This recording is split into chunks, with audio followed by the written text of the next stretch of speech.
Menjelang putusan sengketa hasil Pilpres 2024, banyak pihak berbondong-bondong menjadi sahabat pengadilan atau amicus curiae. Terakhir, Senat Mahasiswa Sekolah Tinggi Filsafat Driyarkara mengajukan diri sebagai amicus curiae ke Mahkamah Konstitusi. Dalam surat amicus curiae, Senat Mahasiswa STF memohon Majelis Hakim MK mengabulkan seluruh permohonan kubu Anies Mohaimin dan Ganjar Mahfud. Menurut mereka, proses Pilpres 2024 telah memunculkan wajah penyalahgunaan kekuasaan. Kami simpulkan bahwa pemilu 2024 telah memunculkan wajah penyalahgunaan kekuasaan. Maka saya memohon agar Majelis Hukum dan Hakim di Mahkamah Konstitusi dapat melihat bahwa pikiran luhur ini tentang kesetaraan, tentang transparansi, proses demokrasi, dan juga asas ketidakcurangan harus tetap diprioritaskan. Dan yang ketiga, kami memohon kepada hakim-hakim Mahkamah Konstitusi Republik Indonesia untuk mencegah dan memberhentikan praktik-praktik pemusatan kekuasaan di eksekutif.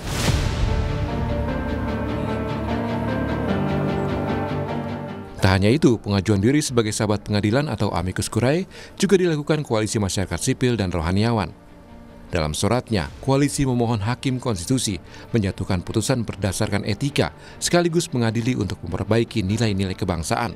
Sampaikan kepada Mahkamah Konstitusi dengan harapan ini menjadi salah satu butir-butir pertimbangan mengetuk hati nurani agar supaya para hakim Mahkamah Konstitusi yang mulia bisa benar-benar memakai akal yang sehat dan sebagai bangsa beragama dan dia dengan etika keagamaan yang tulus, para spiritual yang tinggi, sehingga bisa memutuskan keputusan tanggal 22 April dengan seadil-adilnya, imparsial.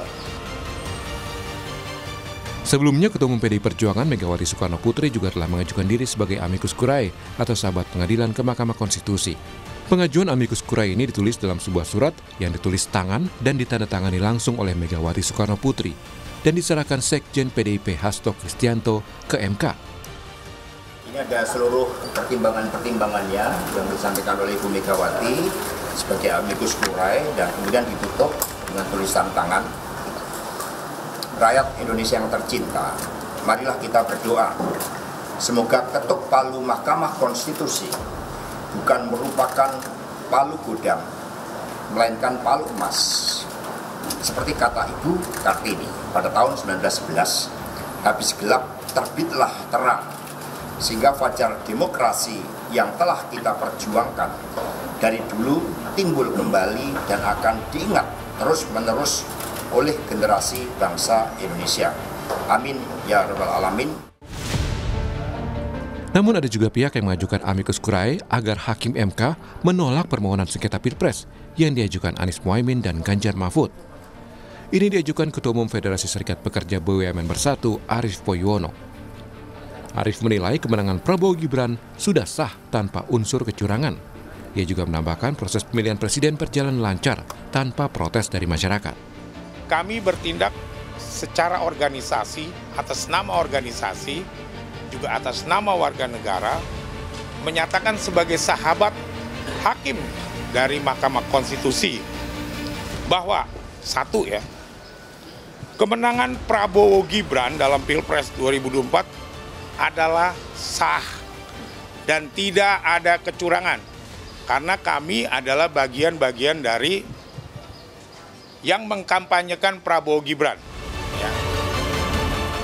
Pengajuan amicus curiae baru terjadi di Pilpres 2024. Mahkamah Konstitusi telah menerima 23 pengajuan amicus curiae hingga 16 April 2024. Tim Liputan Kompas TV.